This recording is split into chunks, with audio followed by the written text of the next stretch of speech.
Hello everyone, welcome to Grammarly hacks by Kavita. और आज की इस वीडियो में हम डिस्कस करेंगे आर्टिकल्स का पार्ट 2, जिसमें डिस्कस करूंगी मैं आर्टिकल द का प्रॉपर यूज़। इससे पहला जो वीडियो हमने डिस्कस किया था उसमें मैंने बात की थी आपसे आर्टिकल आ और एन, जिनको हम कहते हैं इनडेफिनिट आर्टिकल्स। इनका प्रॉपर यूज़, कैसे इनको यूज़ करना है, मैंने आपको समझाया था। वैसे ही आज हम करेंगे आर्टिकल द को हम कैसे यूज़ करते हैं। तो लेट्स बिगिन द लेक्चर। अब सबसे पहली चीज़, ये द है क्या, है ना। देखो नॉर्मली क्या होता है, इसको आप एज एन डिटरमिनर भी मानते हो कि नहीं, कि द हमारा क्या होता है, is also known as determiner, जो कि हमारा क्या होता है, पार्ट ऑफ एडजेक्टिव है। मैंने ये पहले ही कहा है कि जो आर्टिकल्स होते हैं हमारे क्या है, पार्ट ऑफ एडजेक्टिव्स होते हैं। वैसे ही अब आपको ध्यान का देना है, यहाँ पे दो सेंस बन के आते हैं। देखो आप लोग खुद भी जब इसको प्रोनाउंस करते हो तो कभी कभार आप दा बोलते हो, हिंदी में दा, डी ए लिखा मैंने, और कभी कभार दी बोलते हो, इसको डी ई लिख दिया मैंने इसको। अब दोनों में अंतर है ना। देखो जब भी आप कोई मूवी देखने जाते हो तो मूवी का एंड होता है लास्ट में ना, तो वहाँ पे लिखा होता है दी एंड। आप उस टाइम द एंड नहीं बोलते ना उसको, आप उसको दी एंड पढ़ते हो। अब भाई दी एंड क्यों पढ़ा है आपने, आपने इस यहाँ पे इस दा को आपने दी क्यों प्रोनाउंस किया है। वरना हम हर जगह दा ही यूज़ कर लेते हैं ना, लेकिन कभी हम दा बोलते हैं, कभी हम दी बोलते हैं। जैसे मूवी का एंड हो गया तो उसको आप क्या बोलते हो, दी एंड बोलते हो, ना कि द एंड बोलते हो। ये इसलिए कहते हो क्योंकि जो ये एंड लिखा हुआ है ना अपने वर्ड, ये ई है। ई क्या आपका वावल साउंड आ रहा है ना। तो वावल से पहले जो साउंड पड़ता है ना उसको हम दी ही बोलते हैं, इसलिए हम दी एंड कहते हैं, ठीक है ना। तो यहाँ पे ये दी एंड होता है, ठीक है ना कि द एंड होता है। वैसे मैं कहती हूँ आपके सामने द बॉय, इसको आप द बॉय पढ़ते हो ना, इसको आप दी बॉय नहीं पढ़ते हो, ठीक है ना, क्योंकि ये यहाँ पे आपका वावल साउंड नहीं आ रहा है। फिर चाहे आप इसको सिंगुलर में पढ़ लो, आप इसको द बॉयज पढ़ लो, द मैन पढ़ लो, है ना, तो उस टाइम पे आप इसको दा पढ़ते हो। डिफरेंस क्लियर हो गया। क्या कहा मैंने, जब इसको दा पढ़ोगे, जब दा पढ़ोगे तो साउंड देखना वावल का होना चाहिए। जब दा पढ़ोगे तो नॉर्मल रहना चाहिए आपका, ठीक है ना। वहीं जब दी पढ़ोगे तो साउंड किसका होना चाहिए, वावल का, ठीक है ना। ये बेसिक डिफरेंस था दी और दा का यूज। खैर हमने पढ़ना है आर्टिकल को हम यूज कैसे करते हैं सेंटेंसेस में, ठीक है ना। अब यूसेज की अगर हम बात करें, पहला लिखा है मैंने पॉइंट यहाँ पे कि when the same person slash thing is mentioned again and again. जब किसी पर्सन, सेम पर्सन को या चीज को आप बारम्बार मैंशन करते हो तो आप वहां पर क्या यूज करते हो, अपना आर्टिकल दा। आप क्या यूज करते हो, अपना आर्टिकल दा यूज करते हो। फॉर एग्जाम्पल मैं कहती हूँ आपके सामने एक छोटी सी एग्जाम्पल लिखते हैं हम लोग। मैं कहती हूँ I bought an orange, full stop, the orange is sweet. अगर इस सेंटेंस को ध्यान से देखोगे ना तो मैंने क्या कहा है कि मैंने क्या खरीदा, ऑरेंज खरीदा, है ना। ऑरेंज था, साउंड ओ का था, तो मैंने इससे पहले दा नहीं लगाया ना, मैंने इसके पहले एन लगाया, ठीक है ना। अब एग्जाम में कभी कभार छोटे सेंटेंस आ जाते हैं आपके सामने, मानो लिखा होता है I bought a orange, slash करके इसी ऑरेंज के आगे आपको सेंटेंस फ्रेम करके दिया हो कुछ भी, तो वहाँ पे आ थोड़ी आएगा उस टाइम पे। तब तो आप कह रहे इसी पार्ट में हो कि ओ का साउंड आ रहा है, तो यहाँ पे क्या आएगा, ओ का साउंड मतलब वावल, तो यहाँ पे एन आना चाहिए, ठीक है ना। तो आप बोथ फेसेस को देख सकते हो। तो इसको फिलहाल मैं रब कर देती हूँ अभी के लिए। वापस आ जाओ इसी चीज़ पे, अपने कॉन्सेप्ट पे। कहा कि मैंने ऑरेंज खरीदा, ये ऑरेंज था इसलिए हमने इससे पहले एन आर्टिकल का यूज़ किया, फुल स्टॉप लगाया मैंने, फिर मैंने इसी ऑरेंज की बात की ना वापस से मुड़कर। देखो तो अब मैंने आर्टिकल चेंज कर दिया है, अब मैंने दा नहीं लगा, अब मैंने आन एन नहीं लगाया, अब मैंने दा लगाया है, ठीक है ना, कि ये ही ऑरेंज, क्योंकि ये अब ऑरेंज क्या है मेरे लिए, पर्टिकुलर बन गया है, ठीक है ना। क्या बन गया है, पर्टिकुलर, ठीक है ना। तो जब भी आपने आर्टिकल दा को पढ़ना है तो आपने एक बेसिक चीज़ का ध्यान रखना है। मैं आपको यही समझा देती हूँ कि जब भी आप आर्टिकल दा को यूज़ करते हो, आर्टिकल दा को आप यूज़ करते हो ना जब भी, तो आपने क्या ध्यान रखना है, पर्टिकुलर सेंस में यूज़ किया जाता है आर्टिकल दा को, ठीक है ना। जब किसी आप स्पेसिफिक की बात कर रहे हो, किसी पर्टिकुलर की बात कर रहे हो, तो आप दा लगाते हो। अदरवाइज हम जब जर्नल सेंस में यूज़ करते हैं ना किसी भी चीज़ को, चाहे वो मनी हो, चाहे वो आपका मील हो, आपका समय हो, कोई जगह हो, प्लेस हो, एनीथिंग हो, जब जनरल में यूज़ करेंगे तो हम दा नहीं लगाते हैं। वहीं जब यही सब चीज़ें जो मनी हो गई, मील हो गया, टाइम हो गया, कुछ भी चीज़ हो गई, जब उसको आप पर्टिकुलर यूज़ करते हो तो आप दा को लगाते हो। जैसे कि मैंने एग्जांपल लिखी आपके सामने एक बेसिक सी, मैं कहती हूँ I want the red Apple, मुझे क्या चाहिए, लाल वाला एप्पल चाहिए, है ना। तो यहाँ पे मैं किसी स्पेसिफिक की बात कर रही हूँ, एप्पल तो है लेकिन कैसा एप्पल है, लाल एप्पल है ना, तो मैंने उससे पहले दा लगाया। वहीं मैं कहती आई वॉन्ट एन एप्पल, तो वो सिंपल मैं क्या कह रही थी, मुझे कोई भी एप्पल चाहिए, आई वॉन्ट एन एप्पल, इसका मतलब क्या, वो कोई भी होगा, मैंने किसी स्पेसिफिक की बात नहीं की है, तो मैंने यहाँ पे आर्टिकल एप्पल से पहले एन लगा दिया। This is how you have to make differentiation between these two terms, ठीक है ना। तो ये बेसिक हो गया, क्या कहा मैंने, आर्टिकल दा जब यूज करोगे तो विद पर्टिकुलर्स ध्यान रखोगे, बस पहला कॉन्सेप्ट यही रखना है दिमाग में। तो इसी कॉन्सेप्ट पे बेस मैंने आपको पहला रूल क्या बोला कि जब आप किसी पर्सन किसी थिंग को बार बार देख रहे हो, अगेन अगेन मेंशन कर रहे हो, तो आप आर्टिकल दा से उस स्टेटमेंट की बात को कर सकते हो, ठीक है ना। नाउ सेकेंड केस है आपका, one a singular noun is meant to represent a whole category और क्लास। देखो कहा है कि जब कोई सिंगुलर नाउन पूरी की पूरी कैटेगरी को बता रहा है या पूरी की पूरी क्लास को बता रहा है, तो हम क्या यूज करते हैं, वहां पर भी आर्टिकल दा लगाते हैं। जैसे मैं कहती हूँ normally dogs are faithful animals, कुत्ते क्या होते हैं, आमतौर पर वफादार होते हैं। तो मैंने देखो ये अब ये सिंगुलर नहीं है, अब ये प्लूरल हो गया ना, डॉग्स, फिर मैंने इसके हिसाब से वर्ब लगा दिया आर, है ना। अब ये प्लूरल है, मैंने क्या कहा, वन सिंगुलर नाउन। जब सिंगुलर कहूंगी तो इसी को अगर मैं बोलूं बनाने को, तो कैसे बनाओगे इसको आप लोग, इसको आप ऐसे लिख सकते हो ना कि the dog is a faithful animal, की जो डॉग है वो क्या है, वफादार एनिमल होते हैं। अब यहाँ पर मैं डॉग की बात तो कर रही हूँ, देखो डॉग की बात तो कर रही हूँ यहाँ पे मैं, लेकिन इससे क्या बता रही हूँ, पूरी की पूरी कैटेगरी की बात करूँ, इसमें सारे के सारे डॉग्स आते हैं ना, तो पूरी की पूरी क्लास की बात करूँ कि यही क्लास के जो हैं वो क्या है, फेथफुल एनिमल है, वफादार एनिमल है। तो इसलिए हमने यहाँ पर सिंगुलर नाउन की बात की, ठीक है ना। आई होप समझ आ गया होगा। तो ये सिंगुलर नाउन था, इसलिए हमने इसको ऐसे बता दिया आपको कि जब सिंगुलर नाउन होगा वो पूरी की पूरी क्लास को बताएगा, तो हम क्या करेंगे उस टाइम पे, उससे पहले हम आर्टिकल दा लगाते हैं, ठीक है ना। अदरवाइज हम नॉर्मली दा को नहीं भी लगा सकते हैं, ठीक है। नाउ नेक्स्ट कॉन्सेप्ट है आपका बिफोर सुपरलेटिव, सुपरलेटिव से पहले। अभी सुपरलेटिव आपने एडजेक्टिव्स में पढ़े होंगे, डिग्री होती है तीन तरह की कंपैरिजन की, एक होती है पॉजिटिव, एक होती है कंपैरेटिव और एक होती है सुपरलेटिव। और हमने पढ़ रखा है कि सुपरलेटिव में क्या होता है, जब हम दो से ज़्यादा को कंपेयर करते हैं उसको हम कहते हैं सुपरलेटिव, जहाँ पे हम दो को करते हैं उसको हम कहते हैं कंपैरेटिव, ठीक है ना। और जहाँ पे सुपरलेटिव होता है हमने वहाँ पढ़ रखा है कि वहाँ पे मोस्ट से भी सेंटेंस बनाते हैं, ठीक है ना, मोस्ट का भी यूज़ करते हैं। तो हम इस डिग्री की बात कर रहे हैं अभी के केस में, बाकी दो को आप भूल जाओ, ठीक है ना। तो इनसे पहले आप यूज कर सकते हो क्या, अपना आर्टिकल दी। फॉर एग्जाम्पल लेते हैं समझने के लिए इसको, हम कहते हैं she is the most beautiful girl in our college. वो क्या है, सबसे सुंदर लड़की है हमारे कॉलेज की। तो हमने शी की बात की, उसको कंपेयर किया पूरे के पूरे कॉलेज से, मतलब हमने कंपेयर इसको किसी एक से नहीं किया, हमने इसको सुपरलेट किया है पूरे के पूरे कॉलेज से। तो देखो हमने दा यूज़ किया है, और ये मोस्ट क्या है यहाँ पे, डिग्री ऑफ सुपरलेशन है। और उसके आगे ब्यूटीफुल वर्ड कैसा है, खुद में दो सिलेबिक वर्ड है, ब्यूटी प्लस फुल। तो इसके हम बनाने के लिए जब हम इसका सुपरलेटिव बनाते हैं तो हम क्या यूज़ करते हैं, मोस्ट लगाते हैं। और इस मोस्ट से पहले हमने क्या यूज़ किया, दा को यूज़ किया, ठीक है ना। तो इसलिए हमने यहाँ पे आर्टिकल दा मोस्ट से पहले लगा लिया है। आई होप कॉन्सेप्ट समझ आ गया होगा। Before superlative we use article the. अब देखो एग्जाम में क्वेश्चन कैसे बनता है, आपके सामने लिखा हुआ है, इट एरर की फॉर्म में क्वेश्चन है, it is a slash most beautiful slash flower in the nursery slash no error, है ना। कहा है कि ये सबसे ज्यादा खूबसूरत फ्लावर है इस नर्सरी का। तो देखो ब्यूटीफुल है, टू सिलेबिक वर्ड है। अब ब्यूटीफुल के लिए आप मोस्ट लगा रहे हो, तो मोस्ट से पहले यहाँ तो आ नहीं आएगा, द आना चाहिए, इट इज दी मोस्ट, है ना। ये किसकी बात कर रहा है, सुपरलेटिव डिग्री की बात कर, तो यहाँ पे दी हो गया, ठीक है ना। अब क्वेश्चन देखो एग्जाम में, ये क्वेश्चन या तो आपका एडजेक्टिव की फॉर्म में भी आ सकता है और आपका आर्टिकल की फॉर्म में भी बन सकता है, ठीक है। आई होप कॉन्सेप्ट क्लियर हो गया होगा यहाँ से आपको।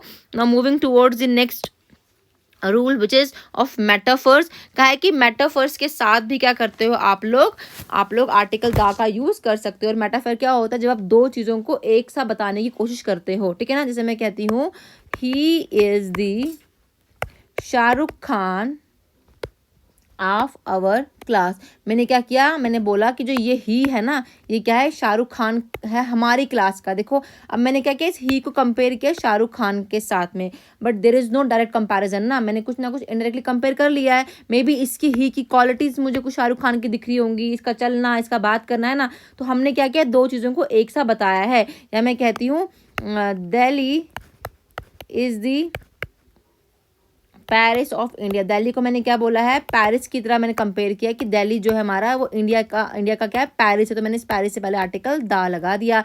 वैसे मैंने शाहरुख खान से पहले आर्टिकल दा लगा दिया। आई होप समझ आ गया होगा विद मेटाफर्स कैसे करना है इसको आपने यूज।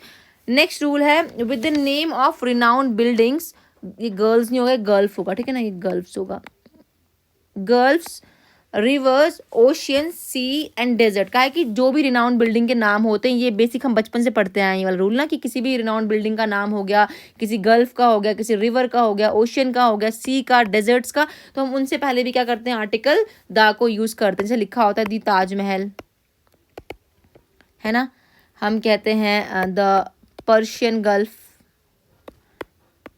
या आप कह लो द चार मीनार, नदी का नाम लिखो the Ganga, the Nile, the Red Sea, the Jamuna and so on, the river Thames, the Thames होता है, ठीक है ना। तो इन सब से पहले आप आर्टिकल दा लगाते हो, क्योंकि खुद में ये एक अकेली है और ये खुद में रिनाउंड नेम्स हैं, ठीक है ना। तो ये रूल्स तो आप बचपन से पढ़ते आए हो। तो नेक्स्ट जो है आपका, अब देखो क्वेश्चन कैसे एग्जाम में बनता है, इससे भी क्वेश्चन है, my neighbour along with his children slash is going tonight slash to see a Taj Mahal at Agra. मेरी नेबर अपने बच्चों के साथ जा रही है आज शाम को ताजमहल को देखने, जो कि कहाँ पर है, आगरा में है। अब देखो ताजमहल क्या है, खुद में एक रिनाउंड बिल्डिंग है, तो इससे पहले आर्टिकल क्या आना था, दा ताजमहल। तो इस हिसाब से एग्जाम में आपको एरर की फॉर्म में क्वेश्चन देखने को मिल जाते हैं, ठीक है। नाउ नेक्स्ट क्वेश्चन, नेक्स्ट जो आपका कॉन्सेप्ट है वो है 6 एंड दैट इज कि the is placed before the plural names of island. कहा है कि आइलैंड्स जिनके नाम होते हैं प्लूरल, मतलब एस या ई एस जिनके नाम पे लगा होता है, उनके नाम से पहले, या लिखा है दी माउंटेन रेंजेस, मतलब एक बहुत सारे जब रेंजेस मिलते हैं, माउंटेन पहाड़ जुड़ते हैं, तो उनको हम क्या कहते हैं, रेंज कहते हैं या चेन कहते हैं माउंटेन्स की, उनके नाम से पहले, या प्लूरल नेम्स ऑफ कंट्री, या किसी कंट्री का नाम क्या हो प्लूरल हो तो हम उससे पहले भी हम दा को यूज करते हैं। देखो आप कभी भी द इंडिया नहीं कहते हो, द चाइना नहीं कहते, द नेपाल नहीं कहते, ये आप इनसे पहले आप कभी भी दा नहीं लगाते हो, ठीक है ना।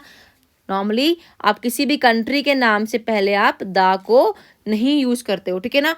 आप उस कंट्री के, जब आप कह लो कि आप उस कंट्री के लोगों को बताने की कोशिश करते हो या उस कम्युनिटी की बात करते हो, तो आप द इंडियंस लगाते हो, द चाइनीज लगाते हो, द नेपालीज लगाते हो, अदरवाइज आप दा को यूज नहीं करते हो। अब देखो आइलैंड की अगर हम बात करें तो मैं कहती हूँ जैसे आपके सामने मालदीव्स, मालदीव कुछ नहीं होता, ठीक है ना, मालदीव्स होता है, तो इसके आगे दा, ठीक है ना, दा मालदीव्स। एग्जाम में यहाँ से क्वेश्चन बनते हैं, या लिखा होगा नीदरलैंड्स, नीदरलैंड्स, तो इसके आगे दा लगाना है आपने, ठीक है ना।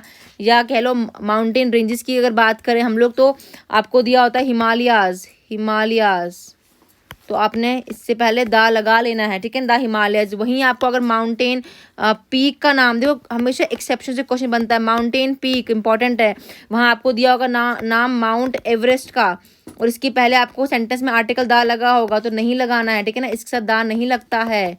विद माउंटेन लिख लो इसको, with mountain peaks don't use article the, ठीक है ना। माउंटेन पीक के साथ कभी भी दा को नहीं लगाओगे, लेकिन कब लगाओगे आर्टिकल दा को, जब वो माउंटेन रेंज की बात कर रहे होगा, ठीक है ना। आई होप क्लियर हो गया होगा, बेसिक है और यहाँ से क्वेश्चन बनता है। इसके अलावा कहा मैंने क्या, with plural names of countries भी आप क्या करते हो, आर्टिकल दा को यूज करते हो, ठीक है ना। ये हो गया आपका 6th रूल। नेक्स्ट है दा is not use with the name of countries, जो मैंने पीछे बताया है, कंट्रीज के नाम से नहीं लगाते हैं। कब लगाते हैं, तब लगाएंगे जब नेम ऑफ कंट्री के अंदर वर्ड्स दिखते हैं आपको, स्टेट की बात हो, किंगडम की बात हो, रिपब्लिक की बात हो, तो हम दा को यूज कर लेते हैं, ठीक है ना। जैसे कि आपके सामने लिखा होता है USA, United states of America, तो इससे पहले आप दा लगाओगे, ठीक है ना। वहीं लिखा हो यूएसएसआर, यहाँ पर भी आप दा लगा लोगे, ठीक है ना। यूके, दी यूके आपको दा लगाना है, ठीक है ना। या द रिपब्लिक ऑफ आयरलैंड, ठीक है ना, आपको दा लगाना है, ठीक है ना। वैसे लिखा होगा द इंडिया, तो आपको दा नहीं लगाना। द चाइना आपको दा नहीं लगाना है, ठीक है ना। क्या कहा कि दा को अपने यूज़ कब करना है, विद नेम ऑफ कंट्रीज के साथ नहीं यूज़ करोगे, लेकिन कब करोगे, जब वो कंट्री का नाम बना किससे होगा, या तो उसमें स्टेट आ रहा होगा, किंगडम आ रहा होगा, या रिपब्लिक आ रहा होगा, ठीक है ना। तो ये बहुत ही इंपॉर्टेंट रूल है, यहाँ से भी एग्जाम में क्वेश्चन बन जाता है, ठीक है ना, देखने को मिल जाता है हमें। इसके अलावा आपको ध्यान क्या रखना है, अब नेक्स्ट रूल जो हमारा है वो है use before the name of person in Plurals. किसी भी इंसान का आप बोलो नाम, या इसको आप ऐसे याद कर लो, कम्युनिटी से याद कर लो, ठीक है ना। Before the name of person, कहाँ गया, before the name of person in plural, ठीक है ना। तो आपने क्या लगाना है, उससे पहले आपने आर्टिकल दा लगाना है। इसको आप पर्सन कर लो या फैमिली की बात कर लो, ठीक है ना। जैसे हम कहते हैं ना रेमंड्स कहते हैं हम लोग, तो ऐसे क्या हम दा रेमंड, इसका मतलब क्या, हम पूरी की पूरी रेमंड्स फैमिली की बात कर रहे हैं, उस पूरी लिनेज की बात कर रहे हैं। मैं कहती हूँ अंबानीज, दी अंबानीज कहते हैं हम लोग, क्यों, हम पूरे के पूरे अंबानीज ग्रुप की बात करें, द टाटा बिरलास, ठीक है ना। तो ध्यान रखना जब ऐसा कोई क्वेश्चन बन जाता है तो वहाँ पे आपको देखना है नेम ऑफ पर्सन किसमें, इन प्लूरल, एस जब लग गया है, एस लग गया है जब साथ में, तो आपको उससे पहले दा लगाना है। ऐसे अंबानी रेमंड चलता है, लेकिन जब रेमंड्स हो गया, अंबानीज हो गया, तो उससे पहले आर्टिकल दा आपको लगा लेना है, ठीक है। नेक्स्ट रूल है आपका, before the names of important and renowned books. किसी भी इम्पॉर्टेंट बुक का नाम हो, ये आपने पढ़ रखा ऑलरेडी भी, तो इसके साथ भी क्या लगाते हो आप, आर्टिकल दा लगाते हो। जैसे आप कहते हो रामायणा, तो दी रामायणा, है ना, या आप कह लेते हो महाभारता, ठीक है ना, दी महाभारता, ठीक है ना, ठीक है। तो इस हिसाब से अगर कुरान कह रहे हो आप, तो आप फेमस बुक है, उससे पहले आप दा लगा लेते हो, ठीक है ना। तो ये केस आपको पता है पहले से ही। नेक्स्ट है आपका case, before such common nouns that are name of things unique of their kinds. ऐसे कॉमन नाउन जो खुद में यूनिक चीज़ों की बात करते हैं, जो हमारे लिए यूनिक है धरती पे, आप बस इसको सिंपल याद रखो। जैसे आपको पता है सन है, तो द सन हो गया, एक लौता है। द अर्थ आपको यूज़ करना है, आप द स्काई कहते हो, द सी कहते हो। अब यहाँ पे आता है एक वर्ड इन्वायरमेंट, ठीक है ना, और एग्जाम में इस इन्वायरमेंट से भी क्वेश्चन बनता है, तो इसके आगे भी आर्टिकल दा लगाना है, द इन्वायरमेंट, ठीक है ना। अब क्वेश्चन कैसे होता है, मान लो मैं लिखती हूँ the sky is dark and the moon is shining. खुद में एक लौती है द स्काई, स्काई से पहले दा लगेगा। वैसे मून, तो मून भी खुद में एक, तो उससे पहले दा लगाया कि जो स्काई है वो डार्क है और जो मून है इस टाइम पे वो शाइन कर रहा है, ठीक है ना। या द सी सीम्स काम टुडे, तो सेंटेंस कैसे बना लो आप, देखो द क्यों लगाया, क्योंकि उसके बाद में सी वर्ड लिखा है ना, द सी सीम्स काम टुडे, समंदर आज शांत दिख रहा है, तो ये सी था, इससे मैंने पहले आर्टिकल दा को यूज कर लिया। नेक्स्ट है बिफोर टर्म्स रेफरिंग नेशनैलिटी और कम्युनिटी। ऐसी टर्म जो नेशनैलिटी को बता रही हूँ या कम्युनिटी को बता रही हूँ, उनसे पहले भी हम आर्टिकल दा को यूज़ करते हैं। जैसे मैंने पीछे बताया था आपको द इंडियन, ऐसे कंट्री की जब बात होगी, जब कंट्री की बात होगी तो आप इंडिया लिखते हो, उससे पहले आर्टिकल दा नहीं लगाते हो, ठीक है ना। लेकिन जब वो रेफर कर रहा होगा उस नेशनैलिटी की या उस कम्युनिटी की, तो द इंडियंस या the French, the Romans, the English. अब ये द इंग्लिश किसकी बात है, ये इंग्लिश लैंग्वेज की बात नहीं, ये वहाँ के लोगों की बात है ना, इंग्लिश पीपल, वहाँ के जो कम्युनिटी के लोग हैं। या द फ्रेंच, ये फ्रेंच पीपल की बात है, ठीक है ना, वहाँ के लोगों की बात चल रही है। इंडियन, यहाँ पे इंडियन पीपल की बात है, ठीक है ना। इसीलिए हमने क्या किया, इनसे पहले आर्टिकल दा को यूज़ किया, और इस वाले कॉन्सेप्ट से भी क्वेश्चन एग्जाम बनते हैं, ठीक है ना। जैसे क्वेश्चन लिखा है मैंने आपके सामने, the English defeated French in the battle of Waterloo. English मतलब इंग्लिश लोगों ने डिफीट किया किसको, फ्रेंच को, किसमें, बैटल में, वाटरलू की बैटल में। अब देखो द इंग्लिश मतलब वहाँ के लोग, है ना, कम्युनिटी की बात, तो यहाँ पे तो द आना था ना, तो द फ्रेंच, तो आपका जो एरर था वो इस पार्ट में था, the English defeated the French in the battle of Waterloo. I hope concept clear हो गया होगा। ये द इंग्लिश बता रहा है पीपल ऑफ इंग्लैंड, वैसे फ्रेंच बता रहा है पीपल ऑफ फ्रेंच, ठीक है ना। तो द आना यहाँ पर भी लाजमी है। वहीं जब कंट्री के सेंस में यूज किया होगा तो आपको द को नहीं लगाना है। नेक्स्ट कॉन्सेप्ट है आपका before a proper noun only when it is qualified by an adjective. का है कि प्रॉपर नाउन से पहले, लेकिन कब, जब वो क्वालिफाई हो रहा है एडजेक्टिव से। और एडजेक्टिव होते क्या है, पहली चीज एडजेक्टिव होते ही क्या है, जो मॉडिफाई करते हैं सेंटेंस में नाउन या प्रोनाउन को। और प्रॉपर नाउन क्या होगा, किसी प्रॉपर, किसी स्पेसिफिक, किसी पर्टिकुलर का नाम, चाहे वो इंसान हो, जगह हो, प्लेस हो, है ना, किसी स्पेसिफिक का नाम। फॉर एग्जाम्पल मैं लिखती हूँ the great Caesar, Julius Caesar का नाम सबने सुना हुआ है ना। सीजर क्या है, जूलियस सीजर है, ये नाम है, खुद में कैसा नाउन है, ये खुद में प्रॉपर नाउन है। और वो क्या था, महान था। ये महान क्या, उसकी विशेषता है, ये विशेषता अगर उसकी है तो कहीं ना कहीं ये महान क्या है, ये एडजेक्टिव है आपका। तो हमने इससे पहले क्या लगा दिया, अपना आर्टिकल दा लगा दिया। या मैं कहूँ सेंटेंस आपके सामने, द ब्रेव नेपोलियन, मैं लिखती हूँ ऐसे, अगर द ब्रेव नेपोलियन, तो नेपोलियन क्या है, नाम है उस शख्सियत का जो खुद में क्या प्रॉपर नाउन है। वो कैसा था, महान था। ये ब्रेव क्या है, उसकी क्वालिटी थी, ये उसको नाउन को मॉडिफाई कर रहा है, ये एडजेक्टिव है। तो इससे पहले हमने आर्टिकल दा लगा दिया। आई होप समझ आ रहा होगा आप लोगों को ये चीज़ भी। तो before a proper noun only when it is qualified by an adjective, क्योंकि आमतौर पर हम प्रॉपर नाउन से पहले आर्टिकल नहीं यूज करते। हम नहीं कहते कि ना the Akbar was a great king, हम नॉर्मली कहते हैं Akbar was a great king, है ना। अकबर एक क्या था, महान राजा था। ये खुद में क्या है, प्रॉपर नाउन है, किसी का नाम है ना। तो हम दा अकबर नहीं कहते हैं। कब कहेंगे हम इसको, जब हम उसको मॉडिफाई कर रहे हैं किसी एक एडजेक्टिव से, ठीक है ना। ये हो गया आपका 12th रूल। नेक्स्ट रूल है विद ऑर्डिनल्स। अब देखो दो टर्म्स होती, एक होती है आपकी ऑर्डिनल्स और एक होते हैं आपके कार्डिनल्स। ध्यान से समझना, इसका क्वेश्चन एडजेक्टिव का भी बन जाता है और आपका आर्टिकल का भी बन जाता है। जब हम कहते हैं ना ऑर्डिनल्स, मतलब हम चीज़ों को ऑर्डर में प्लेस कर रहे हैं, हम नंबर दे रहे हैं उनका first, second, third, fourth and so on, ठीक है ना।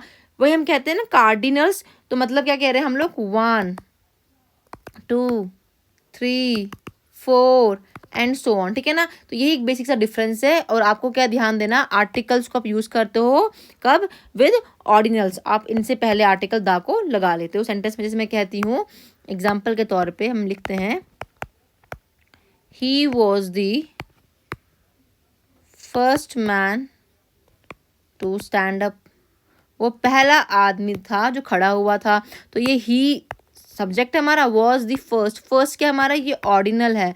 तो ऑर्डिनल से पहले हमने आर्टिकल दा का यूज कर लिया है, ठीक है ना। अब एग्जाम में इससे भी क्वेश्चन बनता है, ठीक है ना। ऑर्डिनल से कैसे बनता है, देखो सामने क्वेश्चन आपके लिखा है, a first step slash in a rational solution to any problem. बोले कि जो पहला स्टेप है किसी भी सॉल्यूशन का, किसी भी प्रॉब्लम के सॉल्यूशन का, वो क्या है, is the recognition of that problem exist, की आपको रिकॉग्नाइज करना है कि वो प्रॉब्लम एग्जिस्ट करती है। अब हमें देख के ना एरर समझ नहीं आता, हमें लगता है कि अ फर्स्ट स्टेप सही लिखा है, लेकिन देखो ध्यान से, ये फर्स्ट लिखा है ना, ये फर्स्ट क्या आपका, ये फर्स्ट आपका है ऑर्डिनल। और हमने अभी पढ़ा कि ऑर्डिनल से पहले हम आने लगाते हैं, हम आर्टिकल दा लगाएंगे, तो आपका एरर पहले पार्ट में। तो यहाँ पे सेंटेंस क्या होना था आपका, the first step in a rational solution to any problem is the recognition of that problem, ठीक है ना। आई होप समझ आ गया होगा। तो जो एरर था वो ऑर्डिनल्स का था। नेक्स्ट कॉन्सेप्ट है आपका, that is before musical instrument and name of invention. कोई भी म्यूजिकल इंस्ट्रूमेंट होता है, ठीक है ना, उसके नाम से पहले आर्टिकल दा लगाओगे, या कोई भी इन्वेंशन हो रही है उसके नाम से पहले भी आपने दा लगाना है। मैं कहती हूँ ही कैन प्ले फ्लूट, नहीं ना, ही can play the flute. Flute क्या है, म्यूजिकल इंस्ट्रूमेंट, तो इससे पहले आपने आर्टिकल दा लगा लेना है, ठीक है ना। या मैं कहूँ ही कैन प्ले दी तबला, ठीक है ना। तो आपने बस बेसिक क्या ध्यान रखना है कि आपने आर्टिकल को कैसे यूज करना है। सॉरी एक्सट्रीमली सॉरी, वेट अ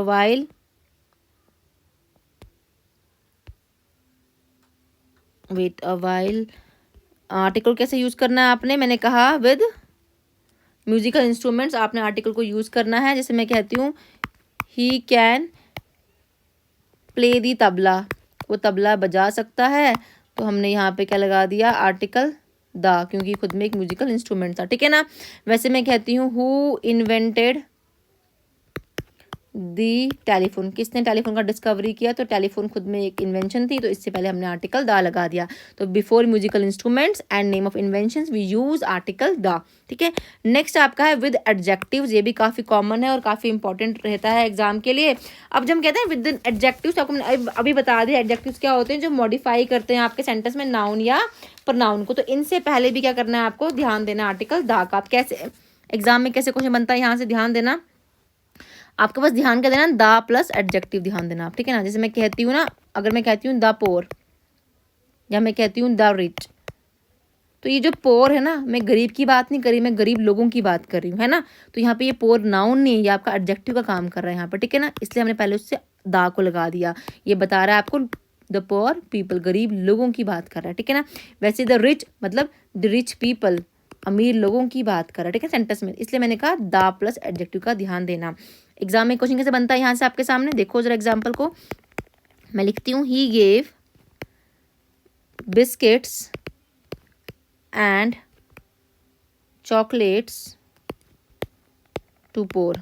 उसने क्या किया, बिस्किट्स एंड चॉकलेट्स दिए किसको, गरीब लोगों को, है ना। पोर का मतलब क्या, गरीब लोगों को। अब ये नाउन नहीं यहाँ पे, अब ये एडजेक्टिव है। अगर यहाँ पे एडजेक्टिव तो यहाँ से पहले क्या था, आपका दा आना था, तो यहाँ पे आपको आर्टिकल दा लगाना है, क्योंकि इसका मतलब भी क्या निकल के आ रहा है, गरीब लोगों को, है ना। जब ये गरीब लोगों का सेंस निकल के आएगा तो दा प्लस एडजेक्टिव के सेंस में इसको आपको यूज करना है। जैसे द ब्रेव मतलब ब्रेव लोग, ठीक है ना। आई होप क्लियर हो गया होगा। तो ये जो मैंने 15 आपको आज रूल्स करवाए ना, 15 रूल्स, ये सारे के सारे आपके दा के हैं, और ये दा इन्हीं से बना हुआ है आपका, और एग्जाम में जब क्वेश्चन बनता है तो यहाँ से बनता ही बनता है, ठीक है ना। अभी ये सीरीज कंप्लीट नहीं हुई है, कुछ और रूल्स पेंडिंग है, वो मैं आपको कल करवाऊंगी। टिल देन इस कंटेंट को देखो, अगर अच्छा लगता तो लाइक करो, सब्सक्राइब करो, and thanks and have a nice day.